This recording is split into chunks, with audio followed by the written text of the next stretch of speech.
Welcome to Irie Chat, a travel show that talks about life and everything else. We're in New Orleans, Louisiana to meet with the guys of Tropidelic.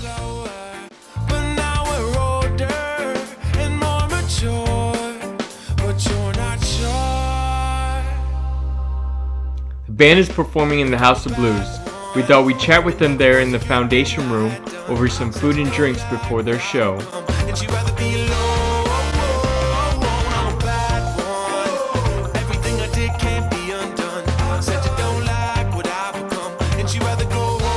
Alright, thank you guys for joining the Irie Chat show today. I heard this is the first time you guys are performing in New Orleans. How are you guys liking the city so far? Pretty awesome. Pretty wild. We jumped out the van and it was already going crazy. Yeah. Yeah, it's packed down here. Yeah, it's going to be a good show. Good time. Any places you're planning to check out while you're here? The Absinthe Bar.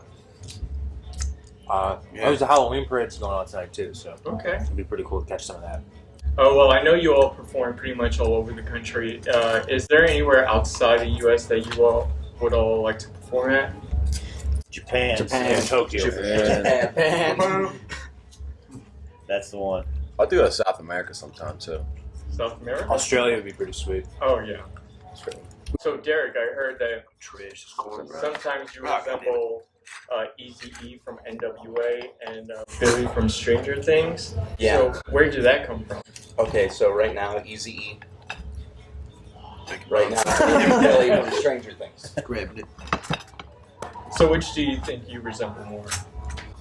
Personally, I find Billy from Stranger Things much more attractive. He's a hot guy, so I want to look like that, you know? Hey, he's a badass in that show, yeah. He's kind of a jerk. He's Kind of a jerk, though. I feel like I'm a nicer guy than Billy from Stranger Things. Hey man, who's the Red Power Ranger in the Power Rangers? I thought that show was all little kids. Half and half. Oh, that was it. Oh, I thought this whole time they were talking about the little kid with the list. No, he's the last. That I know that who he is hurts now. my feelings. I know who he is now. You know, I did see that Hurts my too. feelings. Like, I see a little resemblance. He has like the curly hair coming out his ball cap Yeah. as well. Yeah. Both Thanks, great guys. characters. They're both great characters, you know, right? Well, I know you all recently came out with, a great album with Here in the Heights. I listened to, every track, and I noticed that on 6 of those tracks you have, various artists featured on it, and which is, from what I counted, the most so far out of all the albums you had. So how is it working with so much great talent on that album? Awesome. Yeah. Voice of a Generation blew me away. Like, when Zach Deputy came back, put that vocal line on there, I was just like, okay, that feels good. And then the rest are also just as dope. Wookie Foot killed Icarus. Howie from Ballyhoo said Baby Dick Brigade. Sweet. And these are people that are, our friends personally or that we've toured with recently. We don't try to force too much, so it's really just like our friends and people we've made contacts with and connected with. So we try to make it a family affair as much as possible, help each other out, spread each other's, audience around, cross promote. So, yeah, it was great. You're right though. It's definitely the most we ever had, and some records have none. And I was glad it came together the way it did.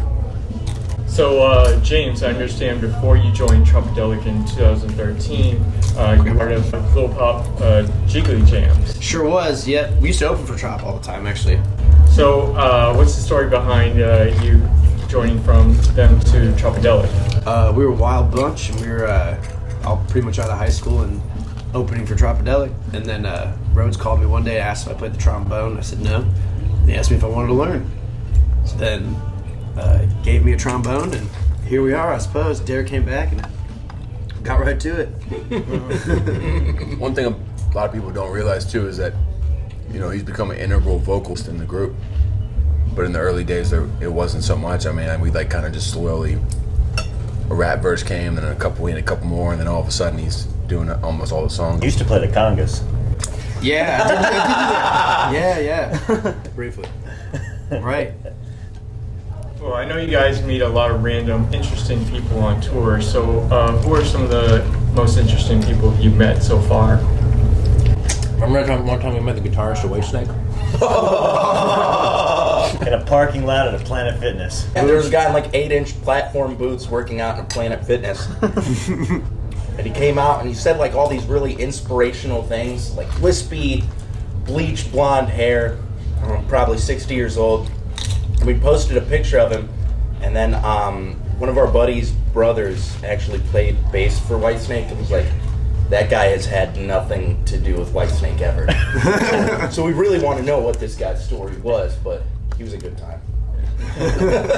One time we met a guy that was living in an RV in Walmart, and he told us he had written all these big Nashville hits for Keith Urban. He was just ratting off names, and we thought, okay, this is BS for sure. Meanwhile, we go and double check, yes, this guy wrote all these huge Nashville hits, and he's living in an RV. And I since followed him on Facebook, and it's been a great saga to watch for years now of just the insanity of this guy spews. But it's really not about these people that are important or pseudo celebrities. It's like these people you meet at shows that you just open a conversation with, and they have some meaningful stuff to tell you. So those are just a couple of highlights, but it's like the people that come to see us really are like the people that I would value the most as far as offering up important stuff that I can, take home and use, There's too many to list, really, I know you all play a key part in developing the Freakstomp Music Festival, which just passed its third year this past August. So what got you all interested in starting that event? Our fan base is so loyal and like so close to us that it just makes sense to have something that's like a party near home that everyone can go to. And we tried, I don't know, it was probably 8 years ago, maybe longer now, that we had we called it Trop Town. It was same deal, weekend festival, and we just weren't ready for it. We didn't have the know-how, we didn't have the team, we didn't have all that put together yet. So eventually we got back to the point where it's like, okay, we're ready to do this now, and it's. But that's where they met me. Yeah, I was just a drunk guy with some abs painted on me, shirtless. Yeah, actually, had abs painted on, a curly mustache. That was my three- ex-girlfriend did that to him. He and I happened to be camping. These next to each three other were in the by band, chance. or were not in the band yet, but at that Trop Town, that original Wilhouse festival. played it. Yeah, his band played. We drew a tramp stamp on him that said Weenie Cakes. Yeah, it was a heart with the arrow through it, and it just said weenie cakes. So last question for you guys is, while I have you on the show, anything you want to say to your fans or any shout outs you have? All of them. They're all awesome, and we wouldn't be here in New Orleans if it weren't for them. We couldn't do any of this if it weren't for all of our fans. We'd be working in offices or restaurants or doing construction or landscaping or something like that. So it's every single one of them makes this possible, and that's, it's nothing without any of them. We're only on day 2 of this tour with Tribal Seeds in New Kingston, and like the first 2 days, like the hospitality of people and the support they've given us in San Antonio and Corpus Christi have just been amazing. Some people delivered us lasagna day 1, like a homemade meal. It's just insane what our fans, friends do for us and supporting us to let us do our own thing. It's cool, for sure. I want to shout out Jess, who helps with our fam group on Facebook, and then Dale, who also came in from Florida.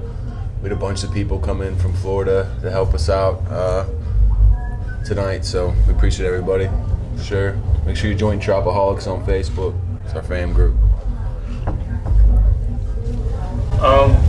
Well, I just want to say thank you guys for joining the show. Speaking of hospitality, I got you a gift since it's the first time performing in New Orleans.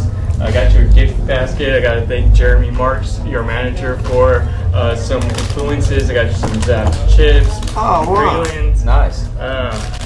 Obviously Mardi Gras beads, so you can either There's the wear color it on or give it stage to today. people. And a If regular. anybody shows you their breasts, you're supposed to throw them. That's how it works. That's how I have a really big chain right here. Oh, those are for me. Double D's. Rex, I know you're a Cleveland Browns fan, so I got you Yes. one too. You It's knew in Collins another Dog bag, Pound. but definitely I got you guys a lot more stuff. But best of luck on the tour. Awesome. Definitely Thank you. enjoy the gift basket from us. Thanks, brother. Thank you for joining Irie Chat, and thank you guys from the bottom of my heart. You guys are awesome. Thank you. I'm You're gonna awesome, watch you man. guys tonight. So best of luck on everything. Thanks, man. Thanks, brother. Thank you so much. Thank you. That I'm about